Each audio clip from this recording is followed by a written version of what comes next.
Hi guys, my name is Tina. I'm a board certified behavior analyst and I am with Access Behavioral Health Trainings. And I wanted to give you a quick sneak peek of my new training that I am getting ready to make on demand, but I'm also doing a live training here at the end of September. So the training is dual diagnosis, psychotropic medications, and behavioral support. So here in Colorado, day program managers and residential program managers have a huge responsibility. They have to write behavioral ISSPs for any individual who is taking a psychotropic medication.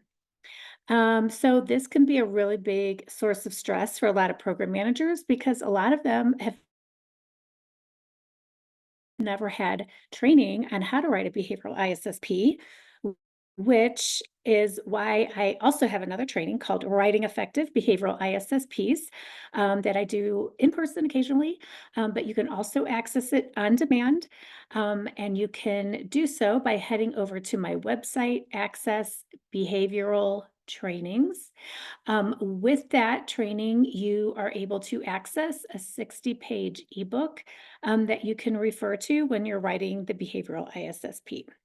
So, before writing the behavioral ISSP, for individuals receiving psychotropic medication, you need to know a couple of things. One, what is the medication and why is it being prescribed? In other words, what is the psychiatric diagnosis?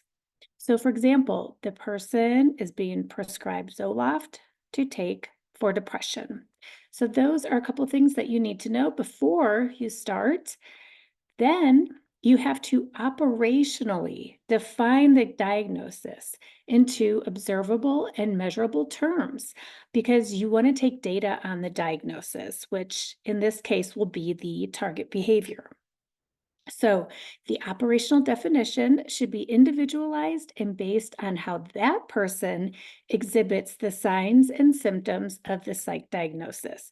For example, if the psych diagnosis is depression, what symptoms do you see that person exhibiting that is consistent with the depression diagnosis?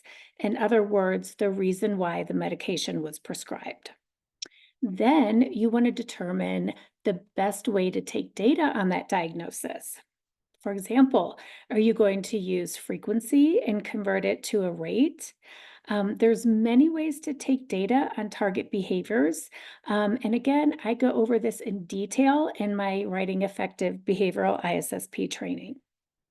The best practice is also to take data on the medication side effects, especially when there's a new medication, when there's an increase or decrease in the dose of that medication, or when that person stops taking the medication that he or she has been on for a long time.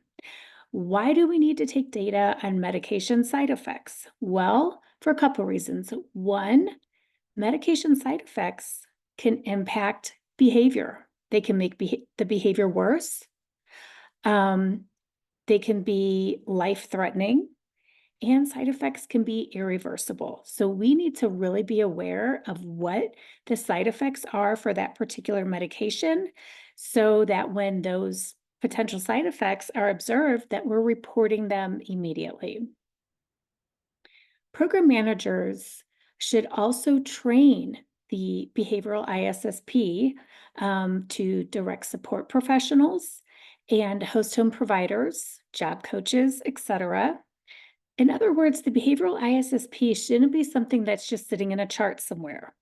It should be a document that is referred to often and revised as you learn more about the person and the strategies that work well. You should also train the direct support professionals and host home providers on the potential side effects as well, because this is something that they're going to need to report. And side effects that we really need to be aware of with certain medications consist of akathisia, tardive dyskinesia, serotonin syndrome, and metabolic disorder are some really big ones. But also minor side effects are important to know as well, such as a headache.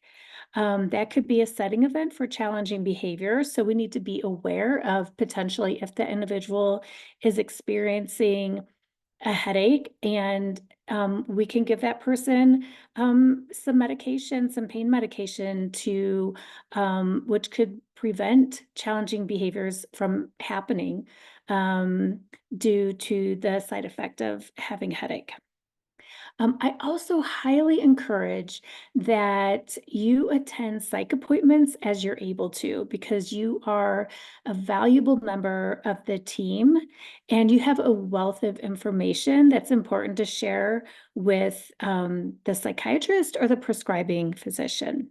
So, anyway, if you would like a copy of this slide, head on over to Access Behavioral Trainings and you can go ahead and download this so that you can refer to it. All right, thanks for stopping by.